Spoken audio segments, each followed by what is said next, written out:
Hi Kim, I'm Chrissy. Nice to meet you. And here we are. I like to put um, the astrological profile, your sun, your moon, your rising, and some other progressed planetary themes on video so that you can download it and keep it. So this link is private, and only you and I can view the video unless you send it to somebody, then they'd be able to view it because you have the opening to the link. And I apologize, today is Sunday and I've been very backed up, so I'm just getting to do your video tonight, and I'm not all done up today because it's Sunday, right? All right, so without further ado, we're going to take a look at your chart, tell you a little about yourself. You can see how it resonates. And then when we meet tomorrow, I'll do your reading along with some progressed planetary activity coming up into 2021, 2022, and a little bit beyond. Okay, so here we go.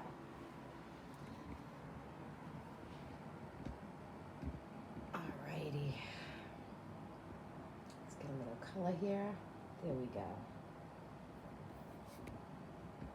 Let me just situate that right. I like you to be able to see your own chart. Okay. Now, if you're looking at this on a phone, you're not going to be able to see it, but if you could use it on an iPad or a laptop, all is well with that. Okay, so here we go. And I love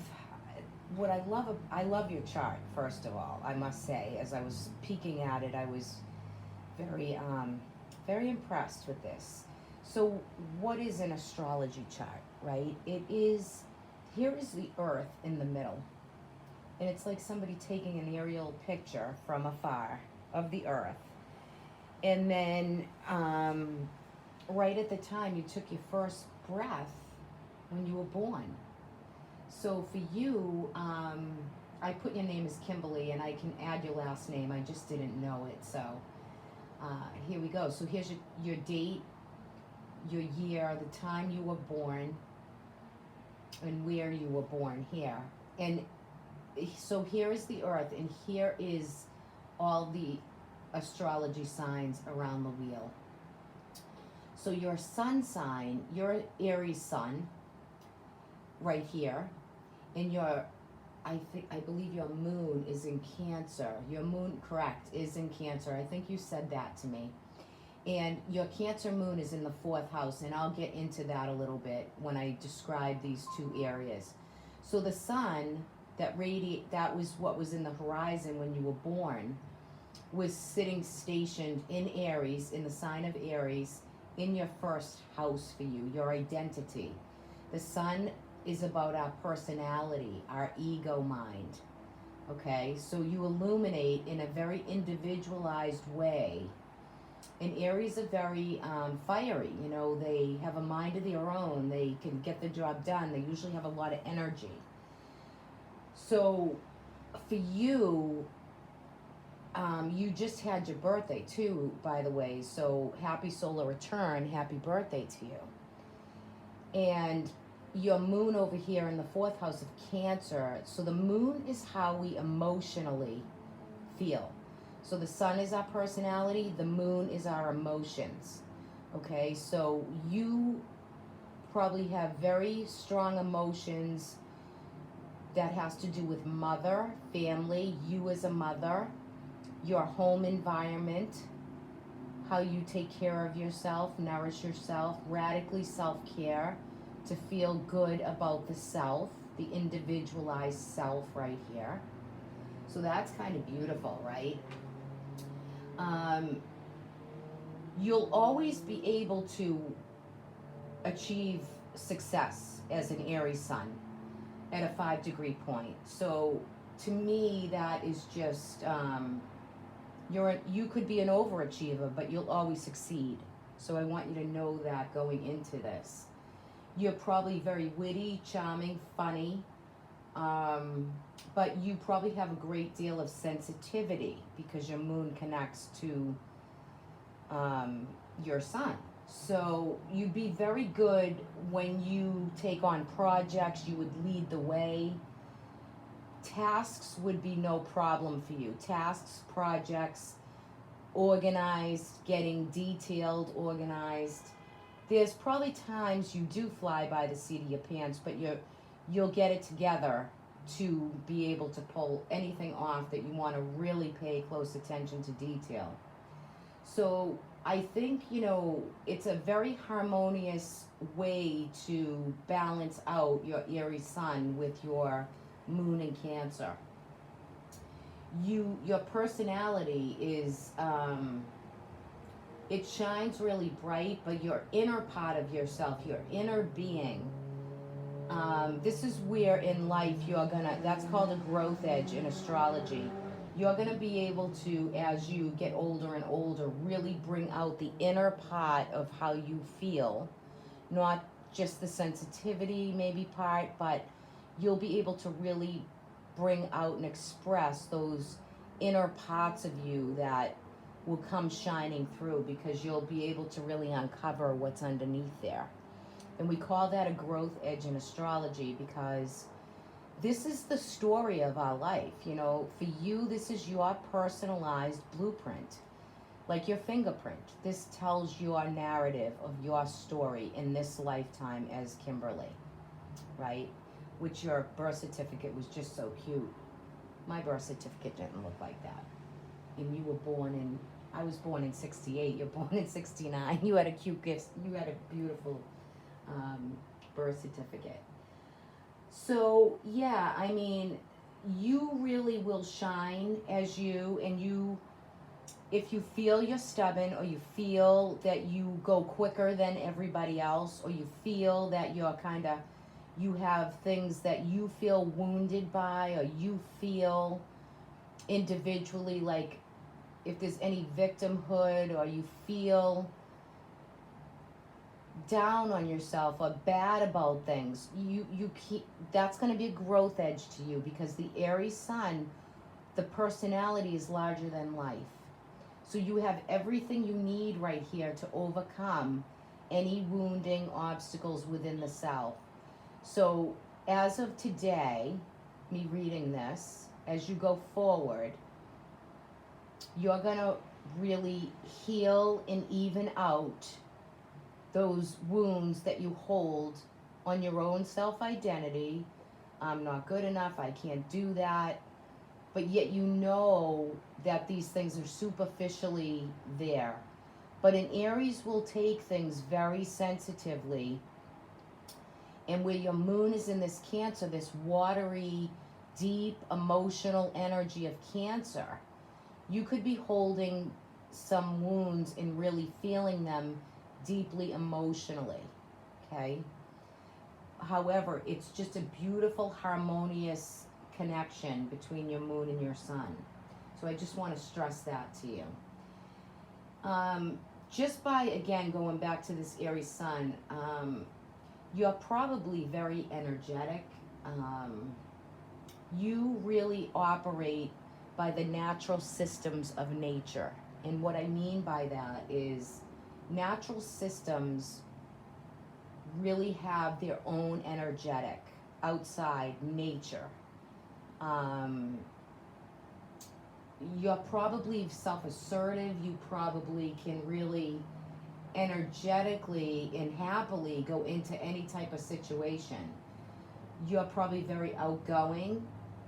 You probably make a very good impression on people, because Aries do that. They compel and they bring through this, aura of people are attracted. They want some of your energy. So, yeah, you probably have an uncanny self-perception that puts you in touch, like really with a strong sense of will. But you can manipulate your will to suit aims that you desire in life. So this is very good to have here. And the sun, it wants to really shine and illuminate you and really make you stand out from the others. So you'll have no problem attracting people, because you in this lifetime as Kim, you're going to have a very strong influence on people. If you don't already, you probably do though. My guess would be you probably don't like to depend on other people. And I'm sure through the lifetime you'll hold on to specific friends in your life.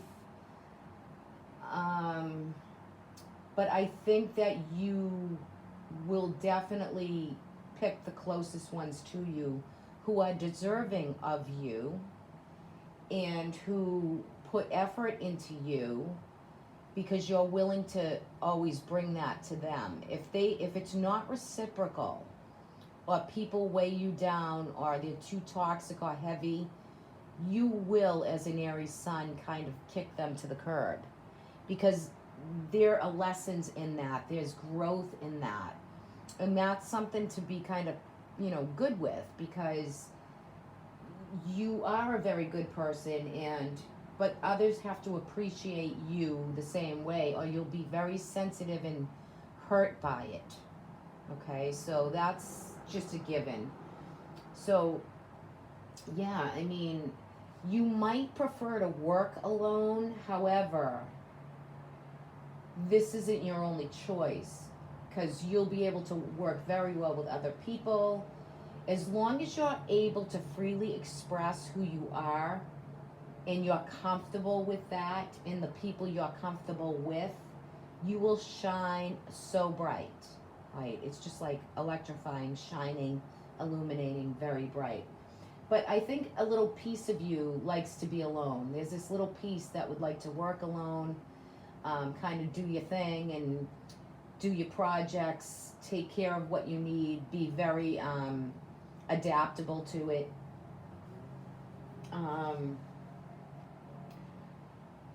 I don't know. I think right here at a 5-degree Aries point, you're going to be reaching incredible amounts of potential.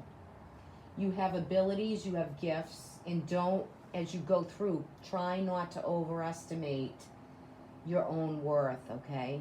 Know who you are, bring it through, and you will shine with that. So yeah, that sun in the first is a biggie, because your sun sign kind of overtakes your emotional moon. However, there's a sensitivity here. So you also, let me go right back up here. I want to give you a little bit more of, you have a stellium of planets. It's called a stellium of planets in your first house of Aries, where your sun resides. You also have Venus, you have Saturn, you have Chiron. And in English, Venus is married to Mars.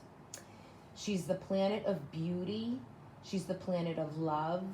She's the planet of aesthetics, beauty, money, finances. Venus is what we value in love, in life, okay? And this puts you in a very strong position, because it aims at the charm that you have of your own personality, how pleasant your disposition can be.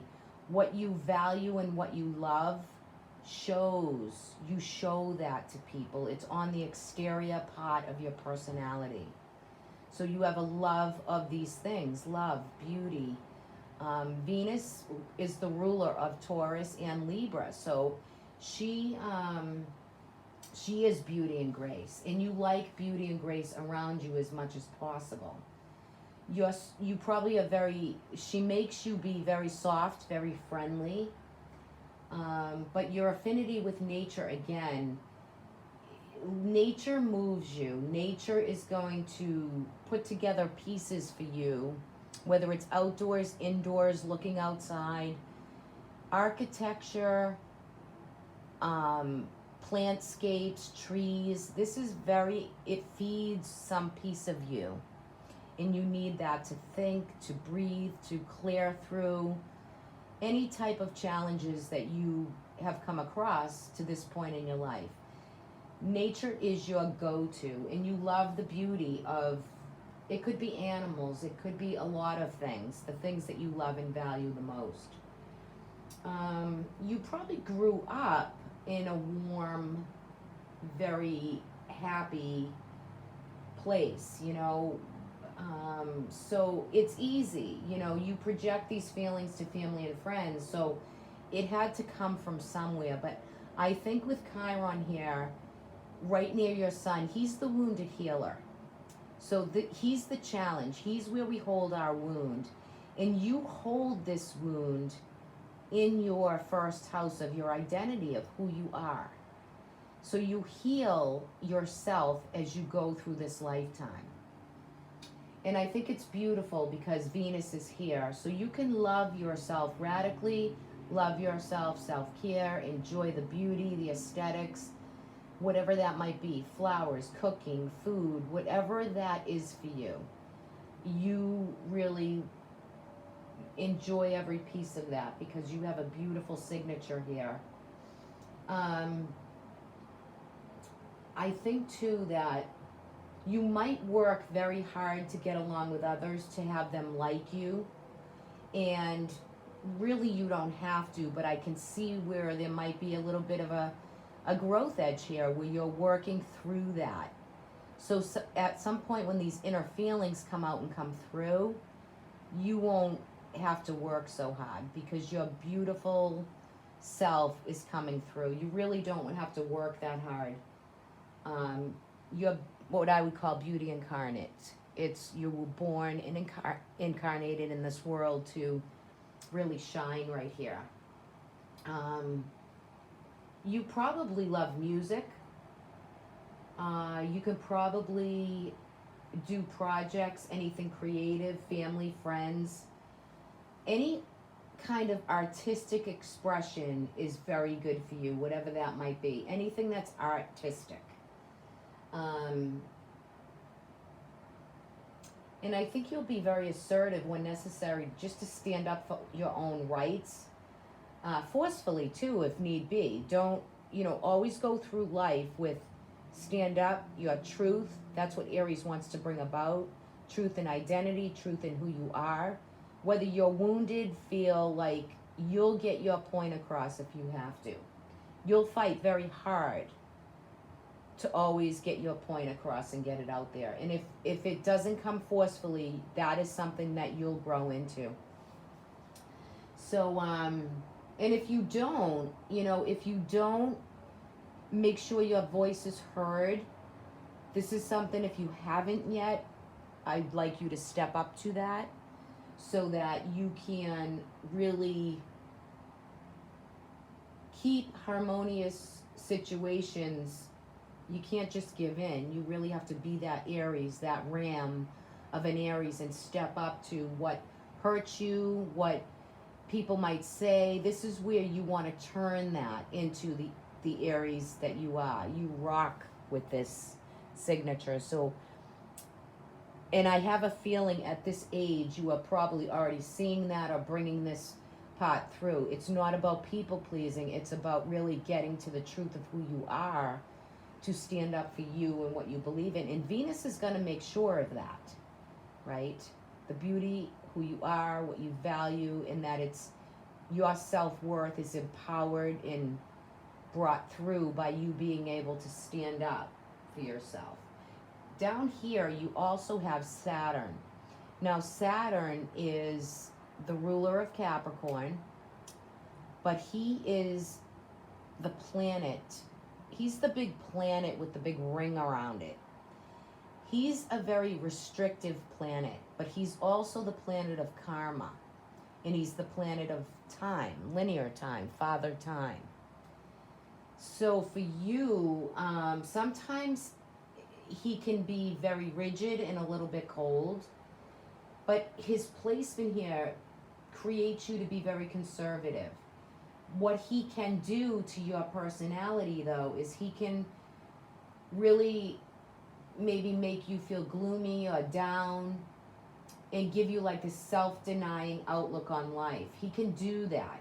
That's his job, to do that, so that you can heal these pieces of how you emotionally feel and how you project that out, right? That's called the shadow part of self. And this is why we use astrology, so we can work through what we need.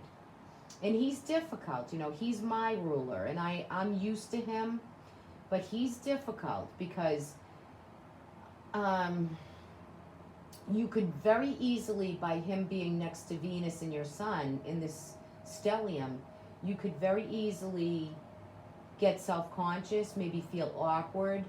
You could feel a little prudish, maybe, with other people who appear they might take things more lightly, not so difficult. He can restrict you a little bit and bring you down a little bit. But he's going to teach you to be self-reliant and know that you're going to stand up for that truth, that you want to heal through some of these, right? You're not going to be a pushover. You're going to be your beautiful self, but he wants you to look at these things so you can heal some of these things.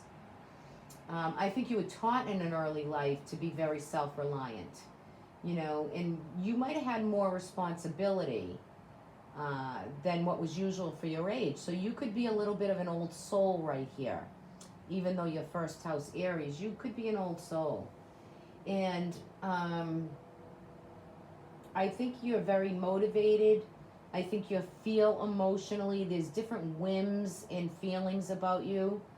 And I think that you stand to make logic more reason. And that's okay. That's a good thing to do. Use your logic. But you're always still going to come from that heart, too. But the logic will play an important role in how you think, the process of your thinking patterns. So it brings you to these, big schemes, doing these big processes and theories. You might have little interest in bigger things like that. You might feel restricted. But this is something that you're going to work on. And I think you'll accept any of your own limitations. You'll always be able to face your own challenge and responsibilities with a sense of purpose. I mean, a real sense of purpose. And you will succeed with this, whatever you do. Saturn might restrict you a little bit. He's quincunxing Jupiter in Virgo, so he could restrict you and make you feel more detailed, more overanalyzed, right? But you can tell me how this resonates. This is my reading of your chart. So just always remember that anything grandiose or anything too good to be true, you're in your thinking process. You're thinking about it and going, no, this isn't for me. You're going to stay the course, love what you value, be who you are, and heal what's been broken. Okay, this is what you're going to do as you go through. Also, this Chiron is only at a 2 degree into Aries. And when I say that, I mean your Chiron is just coming out of this Pisces. So you could have been a healer in another lifetime. Or some type of medical or healer of love and beauty. Some type of something that you were wounded by in another lifetime. Right? So you're here to work through that and do projects and things that are creative and kind of forceful, and they show your expression. And the good thing about Saturn is he always leaves a gift at the end of certain cycles. And it takes him like 29 years to complete a cycle. So for you, you are just starting a new 9-year cycle. As of January 2021, you're starting a whole new cycle and beginning to status, to your career, to how you individualize. This is a new beginning for you coming up as the wheel progresses through. So you're going to see some of that. Now let's go over here to your moon. Your moon is between the 4th and 5th house. So let me just tell you about your moon. At the time of your birth, it puts you to be very sensitive, but it indicates that you'll participate actively in business. You'll participate in changes that occur within house, family, environment, home life, and with different cycles of love and romance, and this is just a very sensitive area for you, but you have a knack of dealing with people in a great way to communicate by having the moon in Cancer. So any connection with business, enterprises, people, communications, be your vibrant, beautiful self, and actually bring some of that inner sensitivity outward, right? Because you'll shine even more. Your emotional self is very much geared to your love of pleasure, right? And that goes back to Venus over here. You do love nature. An emotional nature is very geared towards love and the things that please you and your desires. But it does possess a very like curious way of being, which is good for you because we have to get curious, you know, because that curiosity can, in your personality and your sensitivity, can bring you financial gain. And you value that, you know, so, and you really feel emotionally about love and money and things that really bring through your emotional nature. I think your feelings are very well developed at this age that you're at now. And you might, you know, have some drivers for like a lot of sensation, some passionate ways of being. That's innate within you. Innately, it's within you. It's within your blueprint. So you're really not directed to be alone in this lifetime. It's very important for you to love, be happy. But this could connect you with a lot of business investments that has very good return. Same with love in children, in relationships, you know. Very good place to hold the moon. Where else can I go here? I'm gonna go up to one more thing for you up top. So let's take a look up here. And when somebody says what's your rising sign or your ascendant, you're a Pisces rising. Okay? That's called your ascendant. Now, what is your rising? Your sun is your personality. Your moon is your emotions. So your ascendant is your soul. It's like, it's what you're always reaching and striving for. The ascendant is always what is in the subconscious field of thinking, right? We know it's there, but it's not in our awareness, but it kind of is. Because, you know, we're human. We've been around this planet a few times. That's how I look at the interpretation. So, by an ascendant in Pisces, so in other words, at the time of your birth, the zodiacal sign of Pisces was ascending on the horizon. And the ruler of Pisces, you have up here. And I'll get to that in a moment, but Neptune in the 9th with a Pisces 12th first house right here, because you're right in the middle, so you see this going right through the earth right here, where I'm taking the cursor through. So for you, Neptune in the 9th, this would really be kind of a duality to your nature. Your experiences here could be kind of going back and forth between two extremes. You could find yourself back and forth between two things all the time. So emotionally, you become a little bit confounded or perplexed if your soul is kind of torn between opposite attractions, opposite things, and you can't decide. But the good thing about the Pisces rising, which I love Pisces rising because it's water energy, it's emotional energy, but your temperament is probably very kind, appreciative, more subtle. So you're the most subtle with emotional experiences. So you really feel this deep down in your soul. And that's the evolutionary growth And that's what astrology is so beautiful for.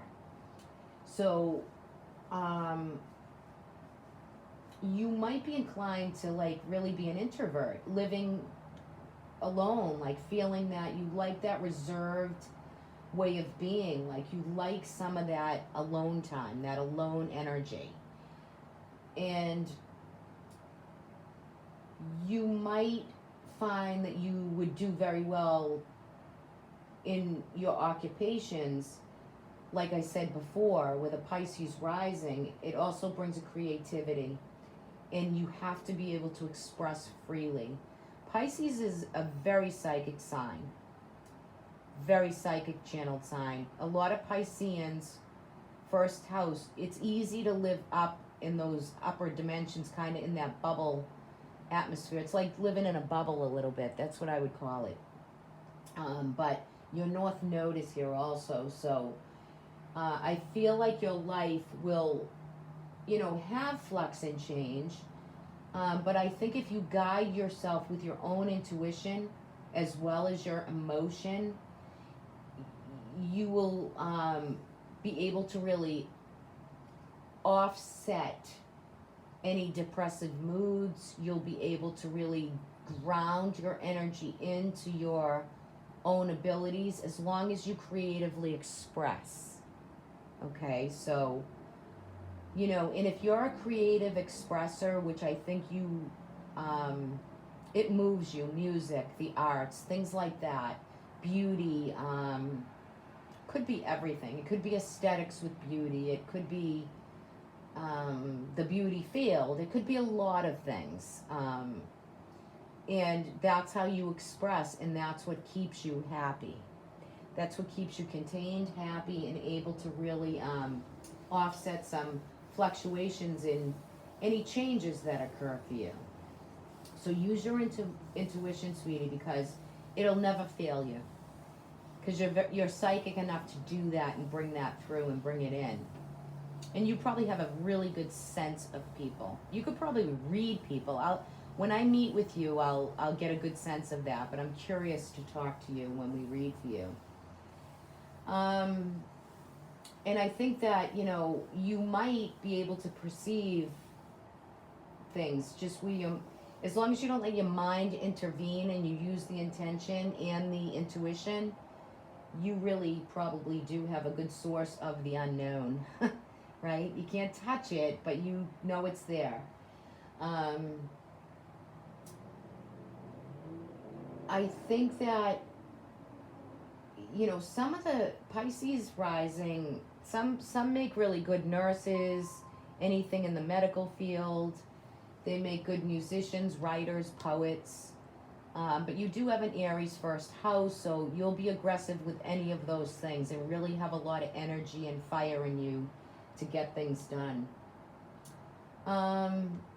Another thing about Pisces, and I'm going to bring that up to you because it is, your sexual life can be highly varied and very intense. Because Pisces is like an out-of-body experience, It can the body can really go there, the physical body.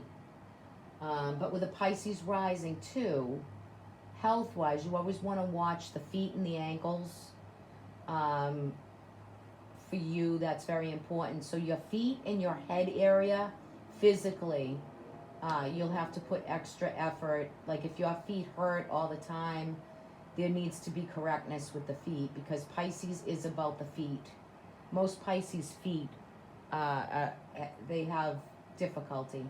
And sometimes with the rising sometimes is more important than your sun sign. So when you read your horoscope, I believe I told Carrie Lee this too, you have a 12-degree Pisces rising sign, ascendant. So you might want to not only read for Aries if you read your horoscope, but you want to read for Pisces too, because some months it can make a big difference. It can tell you more of a story if you read them both. Yeah, so as far as like, it can be very intense. So when you fall in love, you'll feel as if the limitations of your personality dissolve and you're receptive to everything that exists and that comes into form for you. That's just, It's so highly expressed. It's an expression, and it's quite beautiful.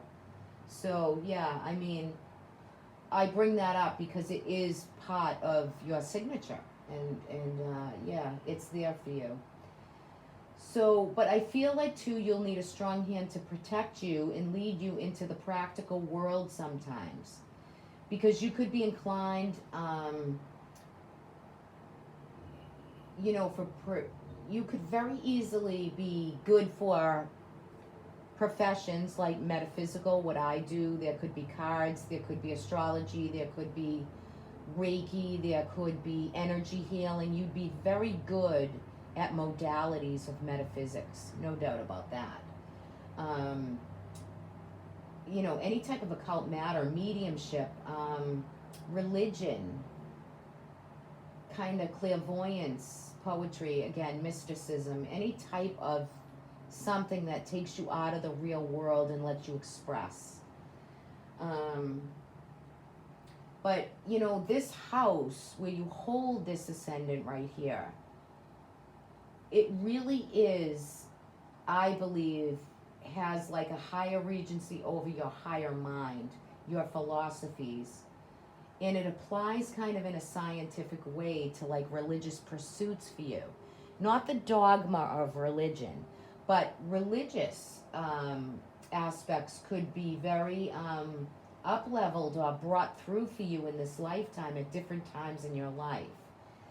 In Neptune here is very close to moving up, and he's the ruler of Pisces, of your rising. So Neptune is about water. He's the ruler of of water. He's the great god of water.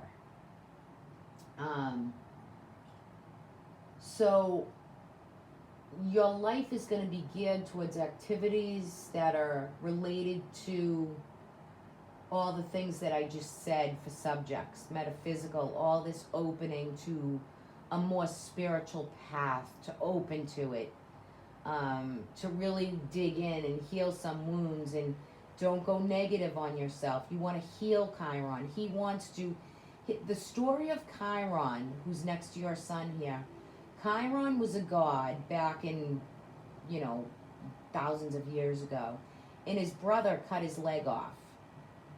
And he grew the leg back because he was so determined to heal. So that's why he's considered the wounded healer, and you have him right next to your personality, your ego mind.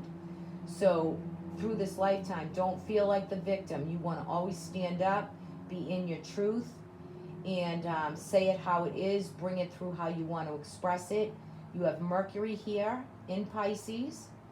So that's communication, and that's a beautiful thing, as well as your next chapter of your life that comes through, your next 10-year cycle, is not necessarily about pleasing everybody. It's going to be, you're going to be coming into pleasing you first so that you can please everybody else at a later date. You're going to be finding this such a different piece of yourself. And I think too, for you, like people that have Chiron and Aries, and when we get in the progress chart a little bit, what I want to tell you is people born an Aries sun with Chiron in this house usually have had, like, when they were little, they might have fell and have a scar on their head, something that was a wound on their head or their scalp or their, you know, the cranial area, because Aries rules the head, you know, the jaw, from the jaw up. So for you, this is just things I want to point out to you. So your feet and your head in this lifetime, as Kim, those are very sensitive places for you, okay? So I just want to bring that through. What else do I want to bring through here for you? I just went and progressed the planets, okay? I hope this sounds like English. I just want to give you your signature. And then tomorrow when I read for you, I'm going to read in the future as well as the past, but I'm going to bring through the tarot and some guidance cards on this progressed chart. This is the planets that go around today. Inside of here is all your natal planets that always stay in these positions. You have a beautiful, what's called a trine here. Trines to me are the Trinity. 3 is the number. And you actually have a beautiful yod, which is the finger of God. It's what it's considered in astrology. Even though astrology is scientific, it's not mysticism. It's not a metaphysics. It's not a card deck.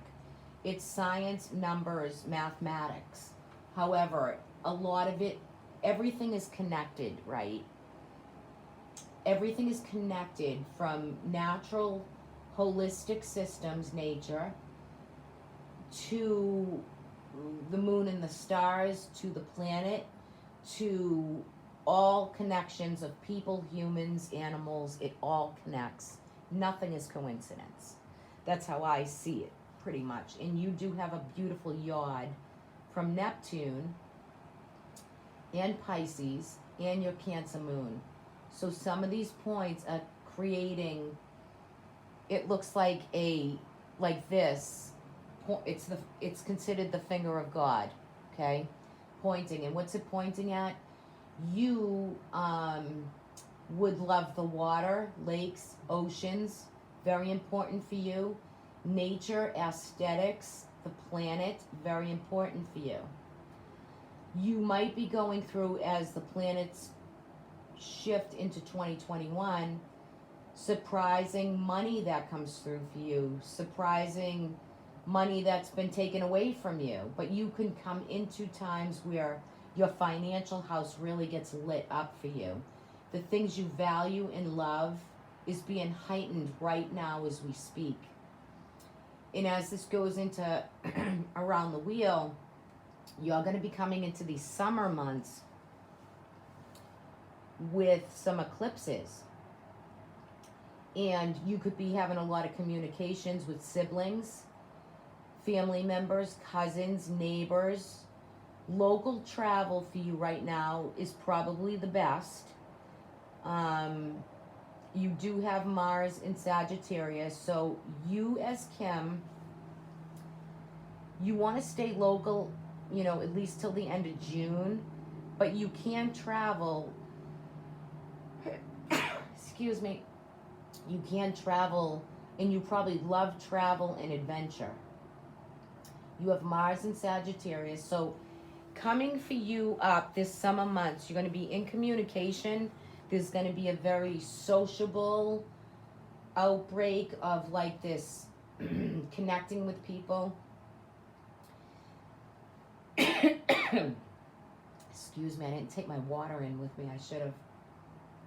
You're going to be connecting with people, family, siblings, all kinds of good communication, networking. Hold on one second, Kim. Sorry about that.